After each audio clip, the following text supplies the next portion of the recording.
Hi, I'm Bryan Neider, CEO of Gatepath, and today is Friday, May 29th, and I've got 4 topics I want to cover with you in my weekly update.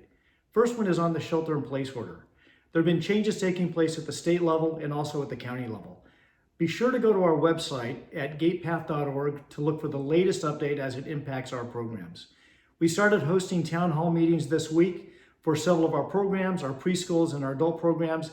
In the coming weeks, we will be holding sessions for our children's therapy program, again for adult programs and also for the preschools. We plan to reopen our preschools on Monday, June 15th for essential service workers. So be sure to be on the lookout for a meeting that we'll have before we actually reopen. Our number one priority is to make sure that the protocols we have in place ensure the safety and health and well-being of our staff, our teachers, and all of the families and children we serve. So again, be on the lookout for emails so you can attend our next town hall meeting. There'll be important information that you're going to want to hear about there.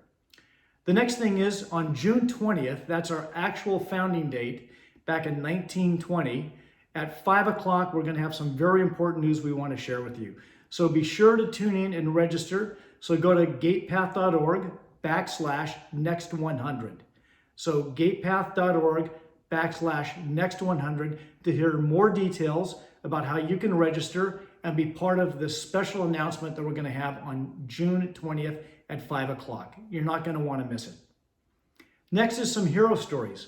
As you know, the state budget has been before the Assembly and before the State Senate, where they've been debating the funding cuts across the board, including those that they have intended to make from the administration's proposal to the developmental disability system. This last week, the State Senate voted unanimously not to implement the administration's recommended cuts to the developmental disability system. Our heroes are Senator Holly Mitchell, Dr. Richard Pan, Tony Atkins, Henry Stern, Jim Beal, and Melissa Hurtado. The committee unanimously voted again not to implement those cuts to the developmental disability system. Also, we want to acknowledge our heroes in the State Assembly. Assemblymember Kevin Mullen, Phil Ting, Joaquin Arambula, Jim Frazier, Chris Holden, and Tom Lackey. And there are many others that have been supportive of the developmental disability system. We need to have you engaged in furthering the advocacy to make sure that the state budget removes the cuts that they're making to our system. You may not realize it, but our system has been underfunded by over $1.5 billion.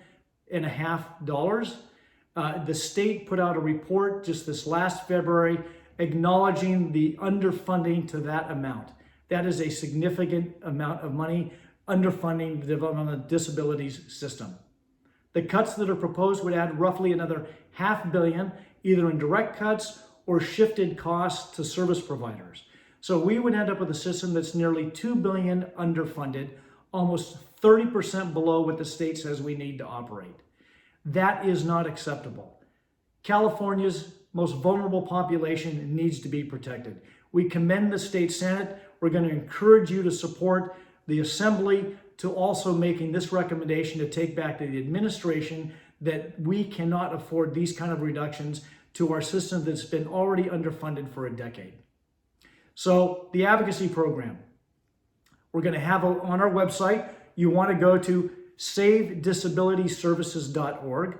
Again, that's savedisabilityservices.org, where there you can find a way to reach out to your state legislator to recommend that they do not make these cuts to our system. We can't afford it. California's most vulnerable population needs the ongoing support, especially during COVID-19. It is a taxing time for every operator, every service provider, every family, and every client that we serve. We need your support. I urge you to go to savedisabilityservices.org, be part of the campaign to encourage the state of California not to inflict another damaging cut to our underfunded system. Thank you, and with that, I'll see you next week. Be well, be safe, and enjoy the weekend.